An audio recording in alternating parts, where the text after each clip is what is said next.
Okay, we have a MacBook Air. The description says dead.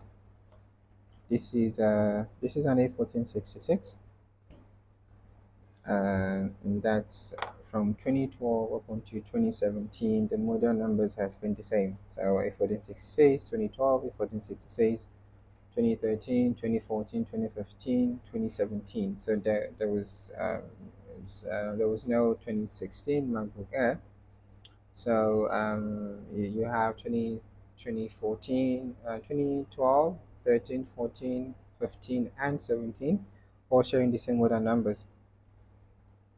Okay, so it said it's dead, which means there is no power. And as you guys know, with no power devices, we do not plug power to it until we can confirm what state the device is in. So let's quickly take the back cover out, and then get to understand what it is that we are dealing with.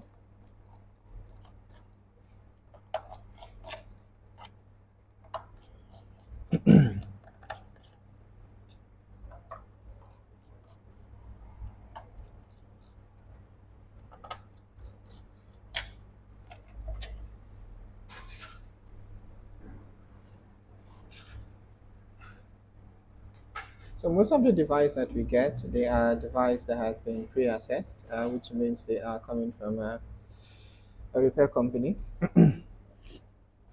So when they come here, we already have a description of exactly what the device is doing. For example, you get no power, no backlight, device not posting, and what have you. Okay, so with the JTAG, we can confirm that this is either 2015 or 2017, and the reason why we say that it's because we have a smaller shape of JTAG. If it was a bigger shape of JTAG, then you are looking at 2013, 2014, or even 2012.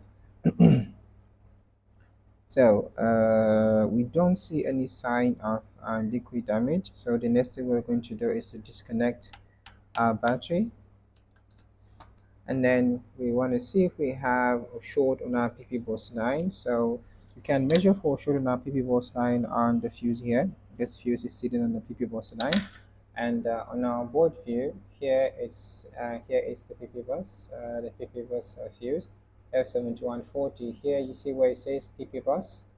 So that is what we want to check to see if we have a short on the board. So let's check that quick. Our black group is on ground. We are going to have dedicated, so we're going to have two multimeters. One is going to be dedicated for continuity mode. The other one will be for diode as well as for diode as well as a voltage. So let's have our black probe on ground, and then our red probe placed on one side of the fuse, and then we have a short. Okay, and then on the other side. Now, the reason why I had to check the other side, so this is a fuse, and a fuse by design, it's a wire. So if it's a wire, because it's a wire, whatever you measure on one side will also reflect on the other side. Do you understand? So which means so what I'm trying to say is, if this is a wire, let's say from this point to this point, if I do this and then I do this, so because I'm on the same line, I should get a bip.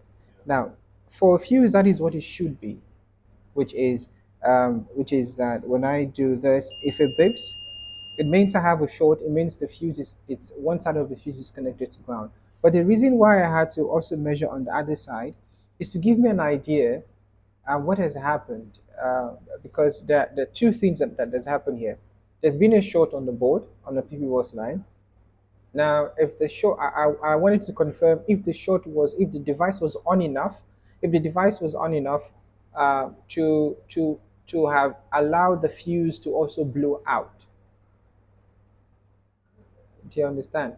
So, if if um if I measured on the other side and then the fuse was fine, so it tells me that there was a quick, so it was quick, and immediately it happened, the device went off. So there was no continuous power supply afterwards. But in the case where the fuse blew out, so what it tells me is there was there was more, or basically what it tells me is immediately the shot occurred, the device didn't go off immediately. Like there was no like a power cut like immediately. And then also that fuse has two power sources. It has so you have that fuse comes, you have power that will come from your battery. Say here, so you get power that will come from your battery, and then you also get power that will come from the charger. So we have a short on our PP bus, and then the fuse is also blown out.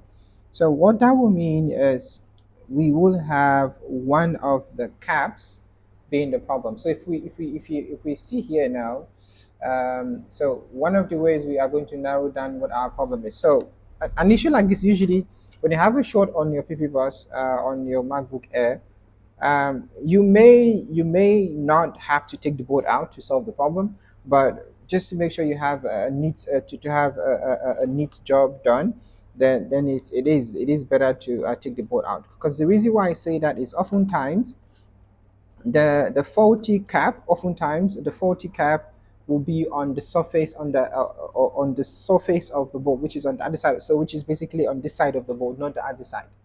So which is, you can narrow down which of the cap has failed. That is, if it is a cap, and then I'm hoping that this is not going to be a situation where um, something other than a cap has failed, and then you can have the issue addressed without you having to take the board out. But it's always better to have the board out so that you have you can do a proper work, and also to have a neat work done.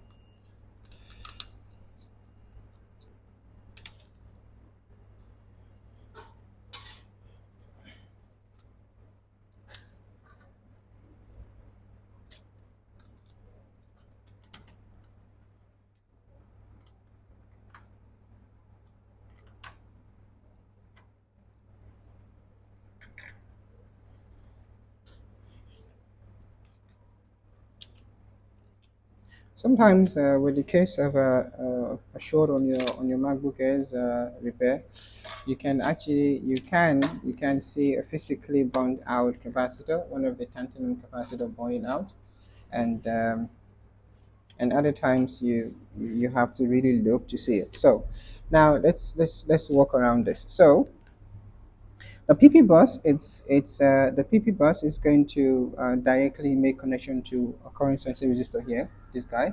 So if we check here, so we see when we click on the fuse, we see that we have a direct communication with R. No, on this side, R5430 and R5450. So what we want to do now is, so if we remove the fuse, one of the ways we can isolate what the issue is we can start by removing the fuse. If we remove the fuse, and then if we have a short on pin 1, it means it's on the battery side. If I have a short on pin 2, it means it's on the board side. Do you understand? So what we are going to do is, we can start by removing the fuse, or we can start by removing the current sensor resistor, which is R5430. This, no, not R54, R5450 here. So if we remove R5440, R5450, and the short is gone, it tells us that the problem is on this side of the board.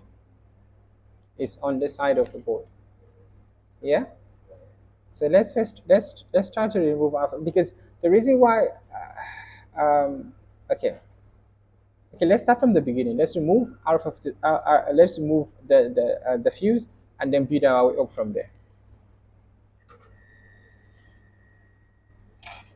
Let's also remove, to get more room. Let's remove the card.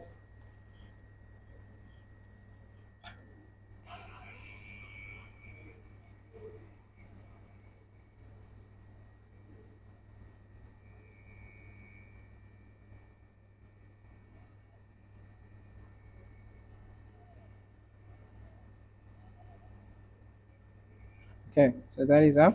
So what we want to do now is we want to confirm which side of the board the short is. So let's see, do we have the short on? So it's definitely going to be on one side, not both sides. You understand? So let's say, is it going to be on this side? No, so it is definitely on this side. So we checked. The short is not on this side. So this side is free. There is no short on this side, and then the short is only on that side. So the next thing we want to do is we want to remove R54 5450, and then to now confirm if our short is contained within within the first PPBUS, or it's contained in the high side where it says ISN underscore HS underscore computing underscore PPBus. So let's remove R5450.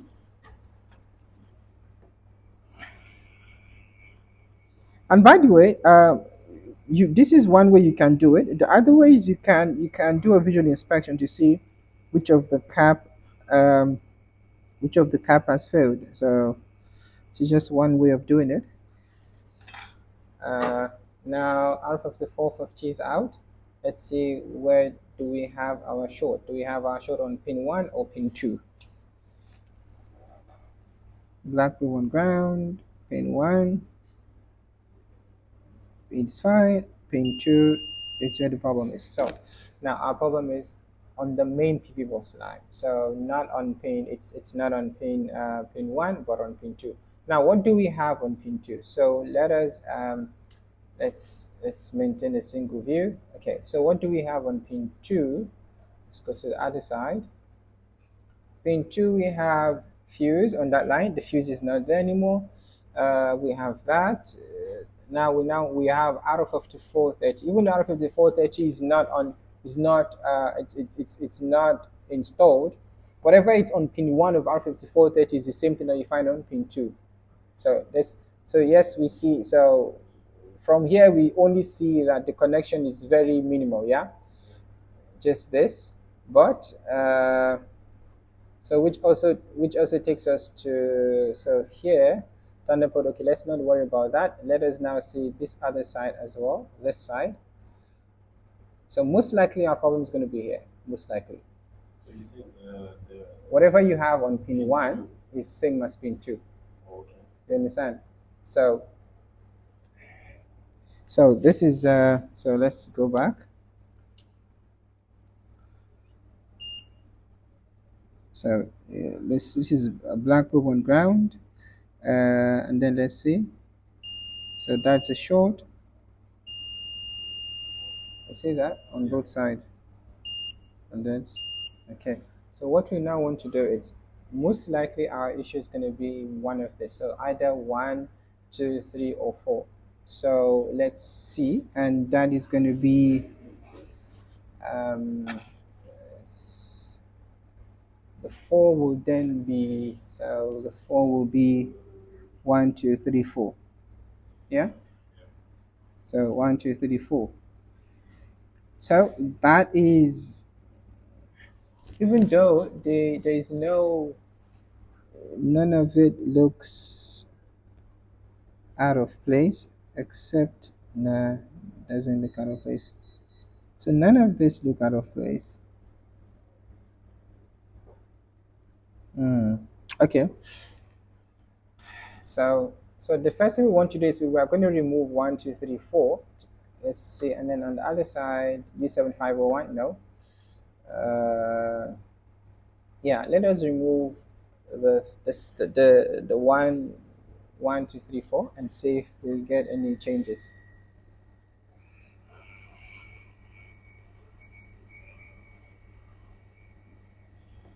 Another thing we can also do is to inject voltage. We can also inject voltage to find out where the short is. So there are multiple ways you can troubleshoot this. It's out, out, out, out. Okay, let's quickly add solder.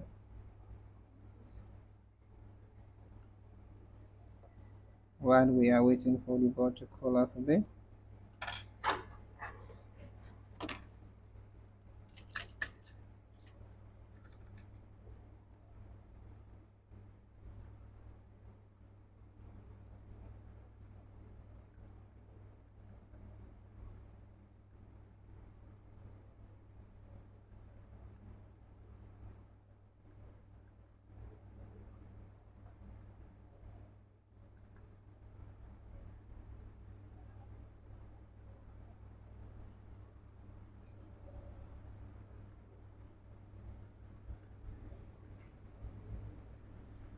Okay, so we can, as you guys know, we can measure the individual capacitor. Yes. So whichever one that is failed, we should get a beep across them.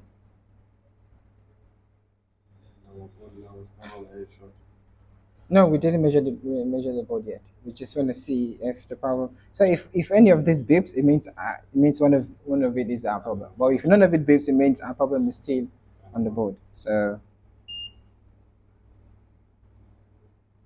no, so that's our problem. And then this, it's fine.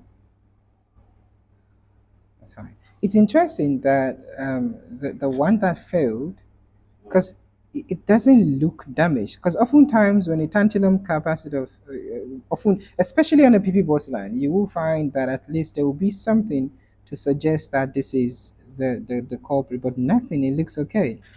Okay, so if we now check our board, especially because even the fuse blew out, so we're expecting to have some like a strong reaction on, but okay, so let's check again now.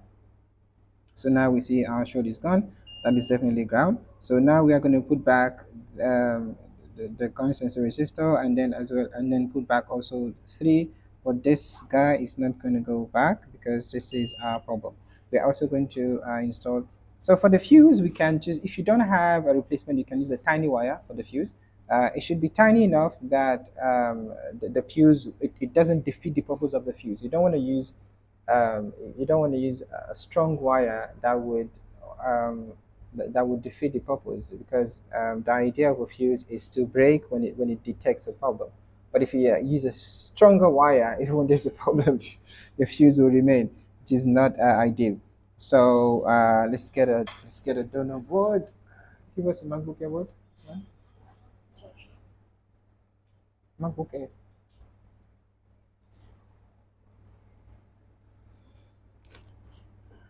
Let's see if our fuse is fine here. I think it should be. Okay, that's fine. Oh, by the way, that is how you can confirm the health of a fuse. So, for example, you see this is a fuse. This is a fuse. If I do this, if I don't get a beep, it means I have a problem. Yeah, this is what it should. This is what it should give me. I should get a beep across them. Now, then another thing is, whenever you are working on a circuitry and then you find that your fuse is blown, before you replace the fuse, find out if you have a short on either sides of the fuse, because oftentimes you want to find out why did the fuse blow up in the first place, not just replacing the fuse. Because if you don't find out why that's the case, replacing the fuse would just obviously you will be um, basically continuing the cycle. Now, this time, if you just put in a fuse and then you put power to it, there may be a further damage other than where it were. Say, for example, the damage was just zero point 0.1 type of damage, yeah? But now, because at zero point 0.1, because there's no more power going through the fuse, it stops at zero point 0.1. But then when you put in another fuse and then you put power to it, then there will be increase in the damage. And you don't know what that increase might be. That might include a CPU, for example. So before, and this also, because the places, some of the common places you will find your fuse will be the fuse on your backlight, your backlight circuitry, and then obviously your PPBUS fuses. So whenever you find a short on your fuse, first of all you want to check, okay, is the fuse blown? You check that. And then if the fuse is not, now oftentimes if the fuse is not blown,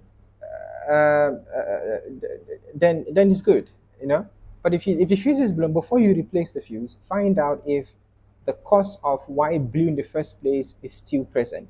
Do you understand? For example, in the case of your backlight circuitry, you want to find out if when you unplug the screen cable, you have a short, for example. But when the screen cable is, when you unplug the screen cable, short is gone. When you plug the screen cable back, because usually what happens is, remember when you're working on the backlight, so it's fuses, it's faulty, yeah? Because when the board goes out, you disconnect it, naturally you disconnect the screen cable, which would then mean that the short, you won't find it the short. Do you understand? Because now the screen cable is out. You will not find the short on the other side, yeah? So, but then before you test, when you connect the screen cable back, make sure you check for a short before you put power to it. Okay, so let's quickly should place our components and we should have a working machine.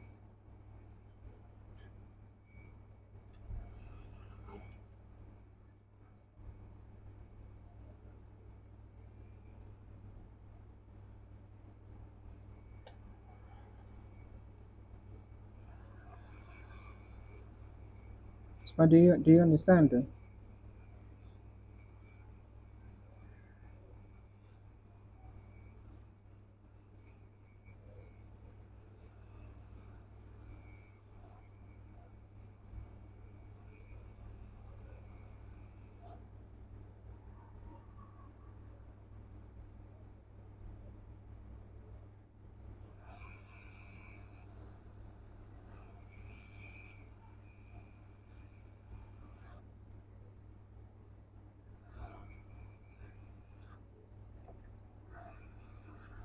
Still going to flow them in place.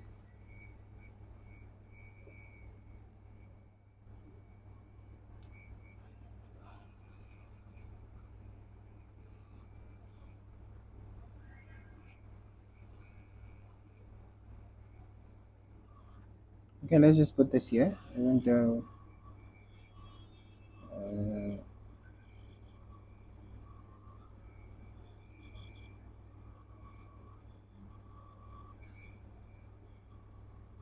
okay, so at the beginning of the video, I made mention of a small JTAG and a big JTAG, yeah? And then I was saying that one of the ways you can confirm that this is a 2015 or 2017 board, it's the size of the JTAG. So now if you look at this JTAG, and this is almost double of this, yeah? Now this would tell you that this board, even though the chassis, this board will fit exactly inside this board.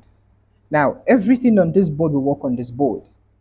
However, this is going to be a 2013, 2014. When I say everything, so I'm talking about the modular parts, the removable parts. For example, your SSD, your SSDs, your fans, most of the mounted components.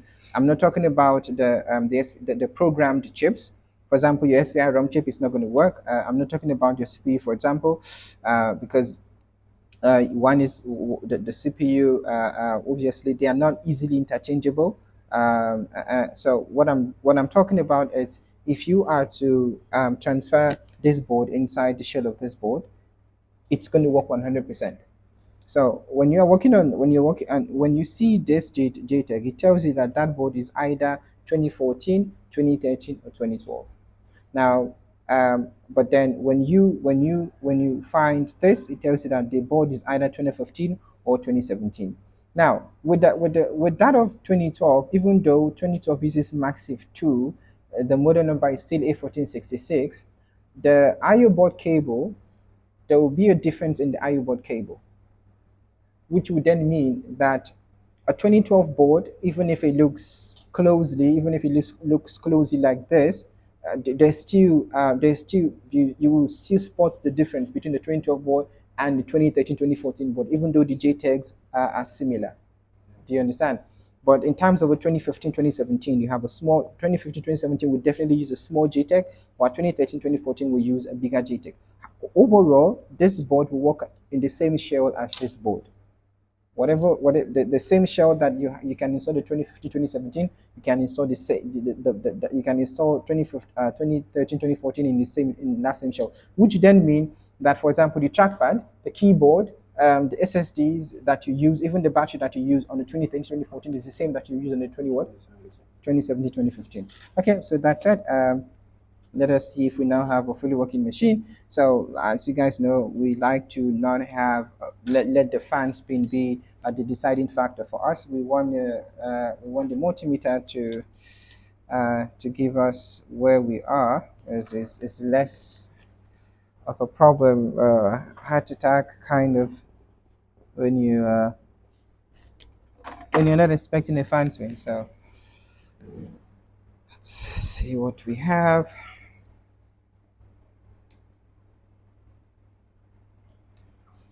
So let's check for PPDC in voltage. And by the way, the short that we're having will have no effect on the PPDC in voltage. Do you understand? So PPDC in voltage is not, it's not going to be a deciding factor to I mean, whether what we did was a fix or no, because the line that was affected, PP bus had no direct link with PPDC in line. So it's just a way of establishing that we do have a working multimeter. So that's fine. Let's PP342 on our inductor here, which is also 3.4. That is fine. Now let's see what do we have on our PP bus line. As you guys know, the PP bus line we are going to measure using F7140. Let's see, do we have anything in our PP bus? That's 8.5. That is great. It means we now have PP bus voltage. Now, let's see if we have voltage on L7520. 5 volt here will indicate that the device is making its way into SO state. Let's see, what do we have there? 5 volt. That is great. It means we have a device that is working. Let's now connect our fan and hope to see a fan spin.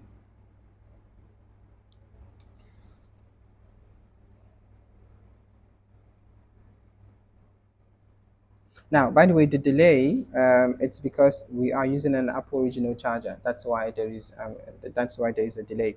If this was a Chinese charger, what will happen is immediately you connect power to it, it just send voltage directly to the bulb, which is not good.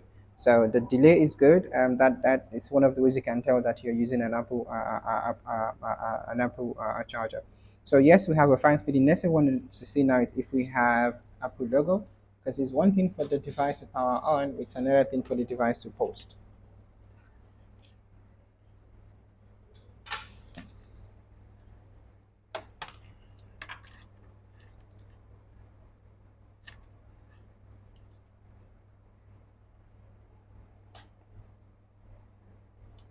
Whenever you are connecting your screen cable, always make sure you can see both ends of the connector.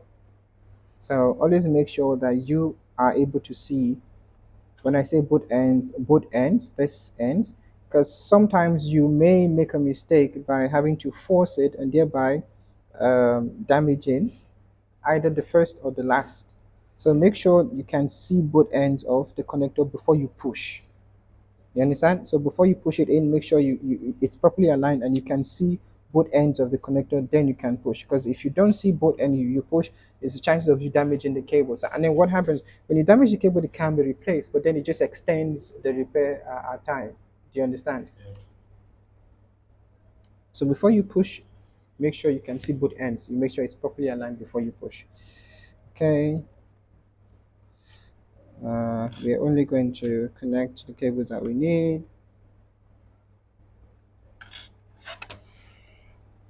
We are going to hold the Alt key because we do not really want the device to boot to desktop. Hold the Alt key.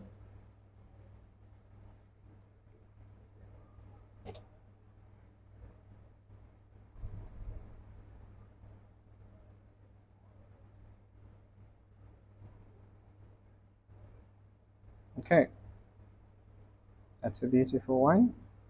And then, by the way, so there's something that okay, maybe this is not important, but then there's a small update in terms of, remember back before this update, when you hold the Alt key, you don't get an Apple logo. The Apple logo will come up when the Apple logo will come up at the inspection or at the beginning phase of the boot process. When you hold the Alt key, your screen, you don't get anything on the screen except your boot picker, basically your drive. When the firmware was updated, when you hold the Alt key, you get the Apple logo as though the device is about to boot. It's a small update difference that it's just okay. So anyway, yeah, that is what it is. As you guys can see, we now have a working machine, and yeah, so we don't want to boot the device to desktop, which would then reveal the client's data. The device came in for no power, and our problem. Oh, by the way, as it is now, your fan is going to overspin. I'm just going to quickly explain the difference between the type of overspin that you will get here and how you can pick it up. So now, as it is, the fan is going to overspin, But this type of overspinning, it's not sensor related. Now, because it's not sensor related, it will not affect the overall function of the machine, even though your fans will be loud. However, if this was sensor related, say for example, the fan is spinning now because the IO board cable is not connected, so the fan is going to go crazy. Now, if how though the fan is running crazy, but the device itself will not lag. If it was sensor related, the fan will go crazy and it will still lag. Do you understand? If it's sensor related, the fan will go crazy and the device will lag. But if it's not sensor related, just like this in this case now, sensor related will be in the case where the trackpad, the trackpad is not connected, not the keyboard. No, the trackpad not being connected. Now you get the fan will go crazy and the device will be slow. The device will lag. But if this is not connected, the iBoard cable is not connected, the fan will go crazy, but the machine will works fine. The machine works fine without lagging. So that's one of the ways you can tell between if your issue is sensor related or no. The same thing also applies if somebody comes in and says, okay, fan overspinning. You want to understand, okay, is the fan overspinning as a reaction of something, or the fan is overspinning because of the failure in its own circuitry? So if that is the case, you realize, for example, that the fan will overspin, but the machine is going to work okay. For example, like the A1467s with one fan going crazy, the machine will work okay because the issue is not sensor related. If it's sensor related, your fan will go crazy and the fan will go crazy at the same time the machine will lag. Which would then mean if the fan go crazy and the machine is lagging, that is one of the giveaway to tell you that the fan itself is not the problem. Because the fan is only responding to the state of the device. I don't know if it makes sense. Usman said, Usman, I don't expect you to understand now because you may hear it. It may seems like, yeah, you know what I'm talking about, but not now. You wouldn't understand what I'm saying now. But as you go on, you will get to understand what I'm saying. It sounds funny, yeah, but that you hear me, it seems as though it makes sense, but the true definition of what I'm trying to say, you don't get it yet. You might think you get it now, but now you don't. But I believe as time goes on, you will get what I'm trying to say. Okay, yeah, that's about it, guys. The next thing we're going to do is to clean up the area that we walked, and then Peter takes it over from there. Thank you, guys. I will see you guys in the next one.